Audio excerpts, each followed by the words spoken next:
Hello there, Sylvia. I'm here. It's so nice to see you again. Do not forget to like and share and subscribe to my channel. It is so important to keep my channel going. Don't forget to leave any messages in the comments or email me on clairvoyant.sylviam@gmail.com. Well, I thought we'd talk about experience, whether how did you become a clairvoyant? Where did you become a clairvoyant? When did you know you had the gift? When did it get bigger? Well, what did you do? How did you do it? Well, I'm going to give you a little story from self-experience. So yes, I guess what you'd call I was born with it at a very, very early age. When I was 4, I used to talk to spirits quite regularly, if I remember correctly.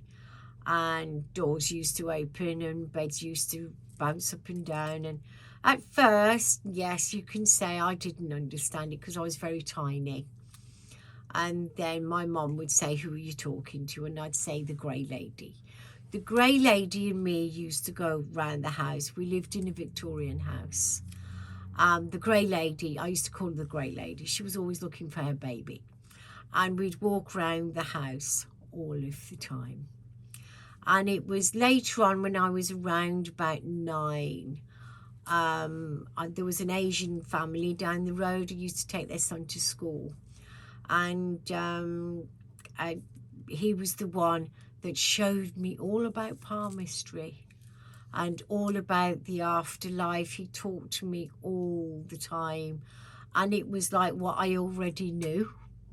And I thought, oh, finally someone else understood how I felt, because I always thought I was different and that nothing I ever talked about, I was always being told off. Don't be silly, and this isn't right, and that's not right, and the other's not right.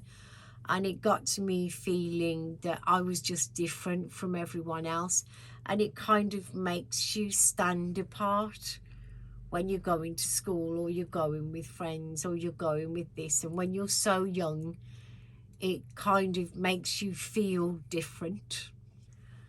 So what I did was that, I tried to talk to people that understood me, but there was very, very few when I was young.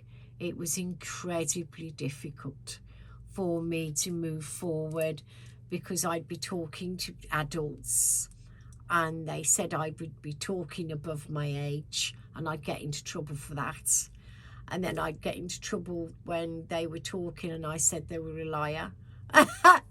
Because I kind of knew that, well, this isn't strictly true. You're not telling the truth. And I got in trouble for that.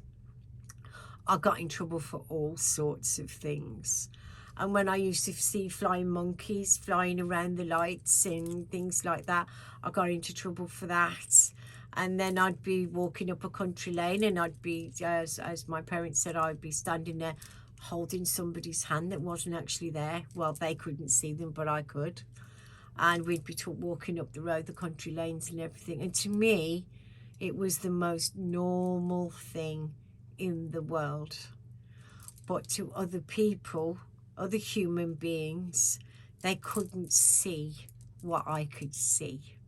And they couldn't understand what I could understand. And they couldn't see the viewpoint that, if you think something's awful, then it will be. But if you think something is great, then it also will be. You are your own life. You are what you create. And I learned this from a very, very early age. That if you think, well, then it used to be if you think bad thoughts, then bad things will happen. And if you think good things, then you'll get cake and ice cream. If you think about it enough, and it's what you feel and it's how you go forward. and it's how you believe in yourself. And from a very, very young age, I believed in this. And it was only like adults and older people that would argue, and I would never understand why they would argue, you did this and he did this, and blame this person for this and blame this person for that. Because what you do is your reality. And what you don't do, or you choose not to do, you can put things right or you can put things wrong.